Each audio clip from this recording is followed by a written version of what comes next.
እየቆረጠ ነው ያለውን ሾልኮ እንዳይሄድ ሸልኮ ከሄደ እናንተ ነው የምትጠየቁ። አንድ ጠላት እንዳይወጣ ቅድሚ 4 ዓመት ማለት እውን ኣብ 2013 ዓመተ ምህረት ኣብ ወርሒ ጥቅምቲ ዘጓነፈ ኣጋጣሚ ነይሩ። እዚ እውን ናይ ፌደራል መንግስቲ መጥቃዕቲ በፂሕኑ ብዝብል ሰበብ ናብ ኩናት ንኽኣቱ ምኽንያት ኮይኑ እዩ። በቲ ናይ ኮሮና ቫይረስ ምኽንያት ተናዊሑ ዝበሎ ብሄራዊ ምርጫ ትግራይ ግና ናይ ባዕላ ዝኾነ መረፃ ኣካይዳ እያ። በዚ ምኽንያት እውን ናብ ወጥሪ ንክኣቱ ዓቢ ምኽንያት ኮይኑ እዩ። ኣብ ጽባሕ ጥቅምቲ 13 እውን ናይ ኢትዮጵያ ፌደራል መንግስቲ ኣብ ልዕሊ ትግራይ ኩናት ከም እተወልዐ ኣውጁ እዩ። The federal government had every right to deploy federal security forces. እዚ ኩናት እውን ንኣርባዕተ ዓበይቲ ኣካላት ዝሓዘ እዩ ነይሩ። እቲ ናይ ኢትዮጵያ ፌደራል መንግስቲ ምስ ናይ ዓፋር ኮነ ናይ ኣምሓራ ፍሉይ ሓይሊ ብምዃን ንሻዕብያ ሓዊሱ ደገፍቶ ሰሊፉ ተገብረ ኩናት እዩ። ኣብ ሕዳር 2015 ዓመተ ምህረት ድማ ኣብ ደቡብ ኣፍሪቃ ተፈረመ ናይ ሰላም ስምምዕ ውዕሊ እቲ መብቅዕ ናይ ኩናት ገይርዎ እዩ። ብሚልዮናት ዝቑጸሩ ህይወት ዘሰኣነ ኩናት እዩ ነይሩ። ትግራይ እውን ብዙሓት ደቃ ክትከፍል ተገዲዳ እያ።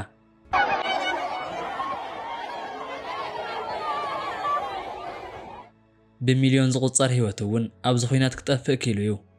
እቶም ኣለዉ ዝበሃሉ መራሕቲ ኣብ ጽቡቕ ህይወትን ትርከቡ መብዛሕትኡ ናይ ትግራይ መንእሰይ ግና ኣብ ሕማቕ ወዲቑ እዩ ዝርከብ።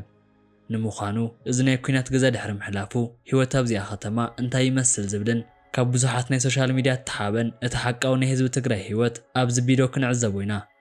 እሞ ደኣ ነዚ መደብ ንምድላው ቀሊል ስለ ዘይኮነ ብዝኸኣልኩሞ መጠን ላይክን ሸርን ብምግባር ንዘለኩም ርእቶ እውን ኣብ ናይ ኮመንት ቦታ ግደፍለይ ክብል ፈቱ ናብቲ መደብ ካሕልፈኩም። እዚ ዑደተኛ እውን ወላ ሓደ ምድራዊ ሓይሊ ጠጠው የብለንን ብምባል ድሕሪ ናይ ኤርትራ ጻንሒቱ ብቀጥታ ናብ ትግራይ ክኸይድ ኪሉ እዩ። ብፈለማ ንዕዘቦ እውን ከተማ መቐለ እዩ። ጉዕዘና ኣብዚ ገዛ ንፈልሞ። ኣብዚ ሰፈር እውን ናይ መቐለ መናእሰይ ቁርስን ሻህን እናበሉ እዮም። ኣብዚ ሰዓት እዚ ዑደተኛ ናይቲ ህዝቢ ፍሽኽታን ተቐባልነትን ምስ ተዓዘበ ብኩናት ተሃሴ ቀፂሉ እውን ብዙሓት ህይወት ዝኸፈለ ኣይመስልን ክብል ገሊጹ እዩ። እዚ ዑደተኛ ቀፂሉ ከምዚ ክብል ተዛሪቡ እዩ። ኣማራፂ የብሉን። እዚ ብፍሽኽታ ገጽ ትዕዘብዎ ዘለኹም ህዝቢ ዓፊኑ ዝሓዞ ናይ ውሽጡ በሰላን ሓዘንን ይርከብ እዩ። ኮይኑ ግና ናይ ውሽጡ ሓዘን ብፍሽኽታ ዓብሊሉ ንብሕቱ ገይርዎ እዩ። ብዙሓት ሰባት ካብ መንበሪ ገዞም ተፈናቂሎም እዮም። ኮይኑ ግና ኩሉ ክሓልፍ እዩ ክብል ከም ነባራይ ሓደ ዜጋ እቲ ስምዒት ገሊጽዎ እዩ። You have to forget everything and you have to be like past is past, you know. But still you can see people are still, I mean, they are victim, you know, originally displaced from their origin, you know. ሓቅን ምዝራብ እውን ናይዚ ኩናት ግዳይ ዘይኮነ ቤተሰብ ይርከብ እዩ ክበሃል ኣይከኣልን። እዚ ህዝቢ ሓዳግን ረሳዕን ገይሩ ኣምላኽ ጥበብ ዓዲልዎ እምበሪ ብዙሕ ግፍዒ ከም ዝወረደ ዘይከሓድ ሓቂ እዩ። ኮይኑ ግና ሓዘን ክርሳዕ ይኽእል እምበሪ እቲ በሰላ ኣብ ውሽጡ ክነብር ናይ ግድን እዩ። ንኣብነት ዝኣክል እዛ ንሪኣ ዘለና ናይ ዝካፈ ሰብ ዋና ኩናት ድሕሪ ምጅማሩ ጨርቀይ ወርቀይን ከይበለት ኣብ ድፋዕ ተረኺባ ንሓደ ዓመት ዝኣክል ኣብ ውግእ ከም ዝጸንሐት ገሊጻ እያ። ድሕሪ ኩነታት እውን ብናይ ኣምላኽ ፍቓድ ካብቲ ኩናት ብህይወት ተሪፋ ተመሊሳ ናብ ስራሓ ክትኣቱ ኪኢላ እያ። TPLF, the Tigray people. She was fighting. Yeah, she was a fighter for 1 year. Don't mess with her. She's a businesswoman and she's a shooter. She's a shooter. ድሕሪ እዚ ድማ ካብቲ ናይ ጥይት ባሩድ ተረፉ መናእሰይን ከተማኣን ንተዓዘብ ክብል ተላዒሉ እዩ።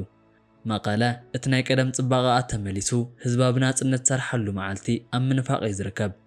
ሓቅን ምዝራብ እውን ኣብዚ ሕጂ ሰዓት ካብ ዝኾነት ናይ ኢትዮጵያ ክልል ኣብዚኣ ከተማ ዝሓሸ ሰላም ኣሎ ክበሃል ይኽእል እዩ። እዚ ሕጂ ዝኸድዎ ዘለዎ ቦታ እውን ናይ ዕዳጋ ቦታ እዩ።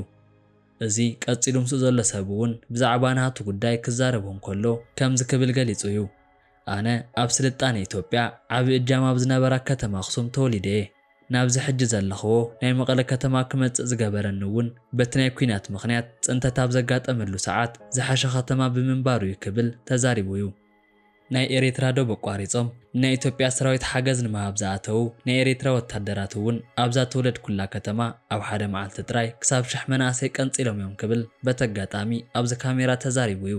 Kind of people were killed there, you know, kind of like genocide. In 1 day more than 1000 people killed by the Eritrean troops. እዚ ዑደተኛ እውን ኣብ ኤርትራ ዓዲግዎ ዝነበረ ቆቢዕ ኣብዚ ቦታ እንተገይረዮ መፍርሒ ዝኾን ብምባል ንከይገብራ ገሊጹ እዩ። If I was to wear my Eritrean hat here, people wouldn't like it. Would there be a bit of hostility? ናይ መቀለ ከተማ እውን ካብ ናይ ኮሪደር ልምዓት ወላ እኳ እንተረሓቐት በቲ ፅሬታ ይኹን ናይ ሰላም ኩነታታ ግና ዝሓሸት ከም ዝኾነት ኣብቲ ቪድዮ ገሊጹ እዩ። ሕጂ ድማ ናብቲ ዕዳጋ ምእታዎም ዝርከቡ እዚ ዑደተኛ እውን ኣብ መቀለ ዝርከባ ቆናጁ ዋልድ ብምዕዛብ ኣዝዩ እናተገረመ ጉዕዞኦም ቀፂሎም እዮም። ቀፂሉ እውን ኣብ ቅድሚኡ ንዝረኸባ ዓባይ ሰበይቲ መልክዓ ከይድ ነቐ ምሕላፍ ስለ ዝኣበዮ ጠጠው ኢሉ ገሊጹላ እዩ። I'm gonna call you beautiful. أنا أنجح لك إيه. Thank you. ኣብ ትግራይ ኣቲኻ እቲ ጥዑም ዝኾነ በለስን ከይበላዕኻ ምኻድ ዘይሕሰብ ነገር ስለ ዝኾነ እዚ ሰብ እውን በለስ ጋቢዝዎ እዩ። ድሕሪ እቲ ዕነዋይ ዝኾነ ኩናት ኢኮኖሚያውን እንተኾነ ኣዝዩ ተሃስዩ እዩ። ንብዙሓት ተሽሓት ሰባት የመሓድራ ዝነበራ ትካላት እውን ብድሮን ይኹን ከቢድ ብረት ከዓንዋ ብምኽኣለን ኣዝዩ ልዕሊ ኢኮኖሚያዊ ማህሰይቲ ክበፅሕ ገይሩ እዩ። ነዚ ኩሉ ተዓዘበ ዘዑለተኛ እውን ሓደ ሕቶ ኣብ ርእሱ ስለ ዝፈጠረሉ ንክሓቶ ተገዲዱ እዩ። ከምዚ ክብል እውን ሓቲትዎ እዩ። ኣብዚ ሕጂ ትግራይ እታ ዝደኸየት ክልል ዲ ሓቀይ ክብል ገናን ከይወድአ እዚ ምስኡ ዘለው ሰብ ብቕልጡፍ ኣይኮናን ብምባል ንሕና ድኻታት ዘይኮናስ ንኾርዓሉ ባህሊ ዘለና ህዝቢ ኢና።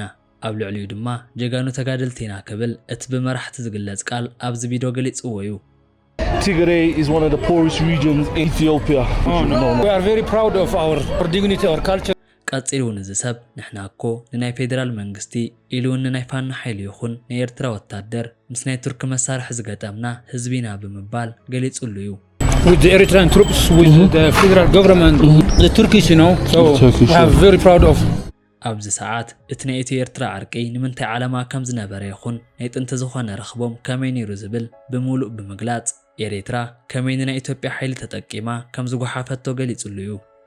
ናይ ቱርክ ስም ክለዓል እንከሎ ድማ እዚ ኩናት ኣብ 2 ዓመት ውሽጢ ንኽውዳእ እታ ቀንዲ ምኽንያት ኮይና ዝጸንሐት ንሳያ። ከመይ ንዝብል ድማ ናይ ትግራይ ሰማይ ተቆጻጺሩ ነቶም ወሰንቲ ዝበሃሉ ድፍዓት ክወቅዕ ዝጸንሐ ናይ ቱርክ ስራሕቲ ዝኾና ድሮናት ነይረን። ቱርኪ እውን ኣብ ዓለም ለኸ ደረጃ ናይ ድሮናት ስራሕቲ ኣብ ቅድሚት ተጸራሒት ሃገር እያ። እዚኣተን ድሮናት እውን ኣብ ሊብያ ኣብ ሶርያን ዩክሬንን ኩናት ከመይ ውፅኢታውያን ከም ዝኾና ኣመስኪረን እየን። ኢትዮጵያ እውን ነዚኣተን $1,000,000 ዝዋግአን ድሮናት ብምዕዳግ ኣብ ከተማታት ትግራይ ክተሳተፈን ምኽኣላ ብብዙሓት ናይ ዓለም ለኸ ሚድያ ተገሊጹ እዩ። እዚኣተን ድሮናት ተዘይሳተፋ ነይረን እውን ናይ ፌደራል መንግስቲ ክጻወሮ ዘይክእል መጥቃዕቲ ክወርዶ ከም ዝነበረ ይግለጽ እዩ። እዚ ጥራይ ዘይኮነስ ናይ ኢትዮጵያ ጠቅላይ ሚኒስተር አብይ አሕመድ እውን ህላው ዘጠራጥር ጉዳይ ነይሩ። ኣብ ቱርክ ዝገበሮ ናይ ድሕንነት ሓይልን ናይ ሎጂስቲክ ደገፍ ይኹን ናይ ወታደራዊ ስልጠና ስምምዕ ብህይወት ንኽተርፍ ዓቢ እጃም ከም ዝነበረው ይግለጽ እዩ። እሞዳ እዚኣ ንእሽተይ ክልል ምስ ዓበይቲ 3 ኣካላት ናብ ኩናት ምእተዋን ርእሱ ኣዝዩ መስደመም እዩ። እቲ ግዜ ጾም ስለ ዝነበረ ድማ ንምሳሕ ሓንቲ ትኩስቲ ሽሮ ኣብ ሓደ ቤት ምግቢ ኣዚዞም ይበልዑ። ድሕሪ እዚ ድማ ጉዕዞኦም ብምቕጻል እቲ ናይ ኢኮኖሚ ምንቁልቋል ንኸሪኦ ኣብቲ ቀደም ሰዓት 60 ቅርሺ ሽየጥ ዝነበረ ቤንዚን ኣብዚ ሕጂ ድማ 500 ሽየጥ ከም ዘሎ ገሊጹሉ እዩ። እዚ ዑደተኛ ድማ ስዒቡ ነቲ ምስኡ ዘሎ ሰብ ናብ ኤርትራ ናብ ምኻድ ዕድል እንተረኺብካ ኣቐዲምካ ትኸዶ ከተማ ኣየናይ ክብል እንትሓቶ እዚ ምስኡ ዝርከብ ሰብ እውን ፍሸኽ ብምባል ምጽዋዕ ክብል ይምልሰሉ። What do you want to see in Eritrea? Maybe Massawa, the Red Sea. The Red Sea? Yeah. Massawa, yeah. እዚ ዑደተኛ እውን እንተኾነ ኣብ ምጽዋ ዝነበረ ጻንሒት ክገልጸሉ ይጅምር። እቲ ቐጻሊ ዝኸድሉ ቦታ ድማ ናብ ሓወልቲ ሰማዕታት ነይሩ። እዚ ሓወልቲ እውን ኣብቲ ናይ ደርጊ ስርዓት ንምውዳቕ ተገብረ ኩናት መስዋዕቲ ዝኸፈሉ ንናይ ቀደም ናይ ትግራይ ወታደራት ተሰርሐ ሓወልቲ እዩ። እዚ ሰብ እውን ዝኾነ ነገር ሰሚዑ ዝመጸ ይመስል ኣብዚ ኩነታት ትግራይ ሃገር ክትከውን ያልካ ተሓስብ ክብል ሓቲትዎ እዩ። Do you think the Tigray will become its own country? እዚ ሰብ እውን ኣብዚ ሕጂ ተዘይኮነ ኣብ ገዛ ከይዲ ግና ክፍጸም ብምባል መሊሱሉ እዩ። ዓላማና ድማ ንሱ ይክብለ ስዒቡ ብምግላጽ ቅድሚ 4 ዓመታት ተኸፍለ መስዋዕቲ እውን ነዚ ዓላማ ይነይሩ ብምባል ኣስዒቡ ተዛሪቡ እዩ። In time, of course, but we don't know what's happening in the future, but this is the plan, you know? That's the plan. Yeah. እዚ ዑደተኛ እውን ኣብ ሃገር ትርከብ ካልእ ሃገር ብምባል ንትግራይ ገሊጽዋ እዩ። ናብቲ ናይ ሓወልቲ ሰማዕታት እውን ብምእታው ዑደቶም ቀጺሎም እዮም። ኣነ ግና ነሎም ማዓንቲ መደበይ ኣብዚ ክዛዝሞ እናበልኩ ይቐጽል ንእትብሉ ኣብ ናይ ኮመንት ቦታ ሓደ ብምባል ጸሓፉ። ላይክን ሸርን ብምባል ድማ ናብ ኩሉ ንክባጻሕ ደገፍኩም ኣይፈለይን ክብል ፈቱ።